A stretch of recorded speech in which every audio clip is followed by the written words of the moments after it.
The trademark issue, newsroom, has been seeded long time ago. It has been addressed in the papers, and those are the issues that must come out of the judgment, but they are not being addressed there. Because we went to the High Court clearly to address the issue of the trademark. There are two issues. I repeat again, there are two issues. The other one is the breach, which people say, no, we could have prevented that. The ANC did not act, and then after the effect, the ANC wanted to challenge that. We went to court, we told the court the truth. We said to the court, we were not aware. After we were made aware that there is an MK party that is registered, we challenged that. IEC met and said that we missed the deadline of the Gazette. And then we took them on and on and on and on, up until the electoral court. And then we told the court that's truth, and the court ignored that and said, no, it's not our business. This party is registered, done and dusted. They ignored everything. Now, electoral court, that's not where we argue the history of Umkhonto weSizwe. Because electoral court is dealing mainly with the question of this is the same as this probably, and all of that, and that we can rule on that. Right? Those are the politics they have to deal with. And the fact that this party must be deregistered because, and all of it. But they wouldn't deal with the issues of the trademark and all of those. They don't belong there. So we have to take them up in another court. Whether we take it on urgent basis and all of that, it was important for us to do so. Because this party is masquerading for what it is, but it is our trademark. So we challenged that by all means necessary, the same as what we'll do actually going forward. So the trademark issue has always been with us. Last point is the question of the confusion among the voters and all of that. National to national list, the ANC is number 4 there. 1, 2, 3, 4. In different provinces, number 7, 12, and all of that. Our argument has not been about the similarities. It's about a benefit of a political party because of history.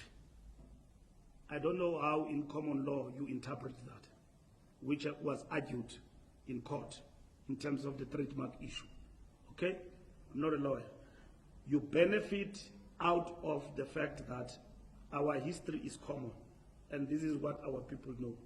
So your slogans, what you say, and whatever you talk about in terms of the history of a party, people will benefit because they will say it's not different from this party. Not that there will be confusion when you go to the voting poll, but you seek to benefit indirectly.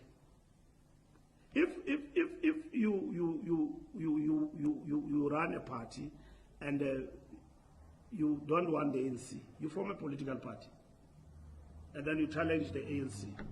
In your own name and right, there are many. My money, there are many. We have formed political parties around South Africa. We don't agree for ANC for these reasons, not even the ANC, we stand for this. There are many. They don't go and take the logo, some colors of the ANC, and then you put them there and you hope to confuse society with that. It doesn't work like that. Zuma, if he believes that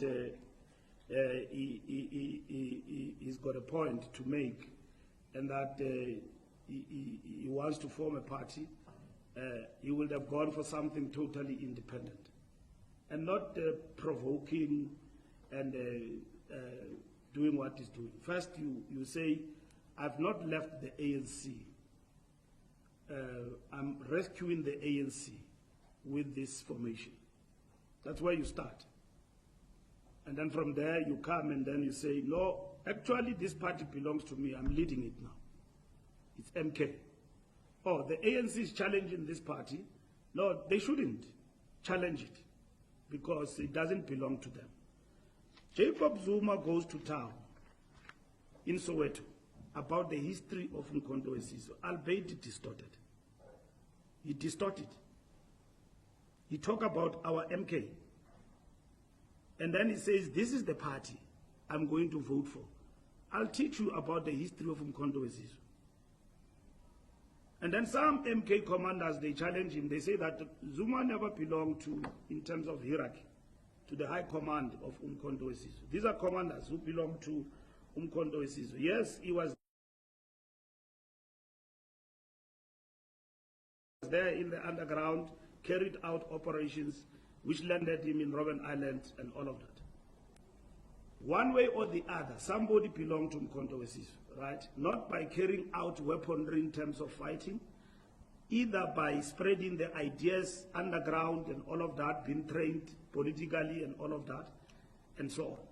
So you can't say he did not play a part in the activities of MK, or he has not undergone political and military training. He would have undergone that. It's possible.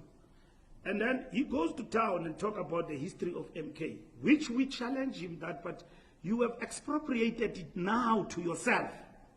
That's what we say in the court papers.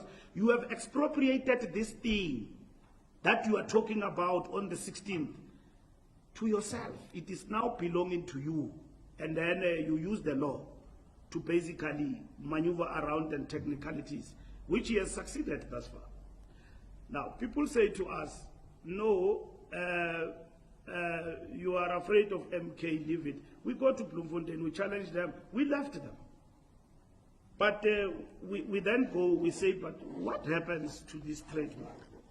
Because we've got it, it's ours. We wouldn't allow anybody to use the name Umkhonto weSizwe and with the emblem. Similar.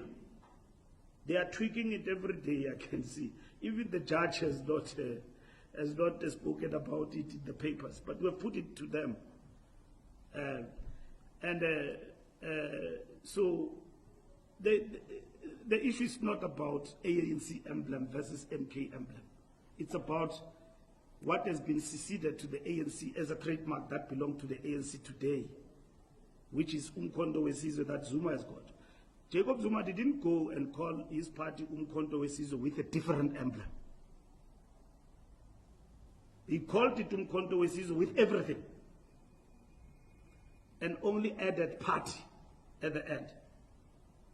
And then when he launched this party in Soweto, he went back to the history of Umkhonto weSizwe and basically talked about it. And that's it. Now, which self-respecting political party that its own assets are basically stolen in that manner, and you don't basically stand up to correct the legacy? Our liberation struggle does not exist only for now. It is a legacy that generations will inherit. And in that inheritance, they will know that there is an old man of the ANC who at some point broke away from the party, took the emblem and everything of Umkhonto weSizwe and turned it into a party and contested the ANC. History will know that. And they will ask the question,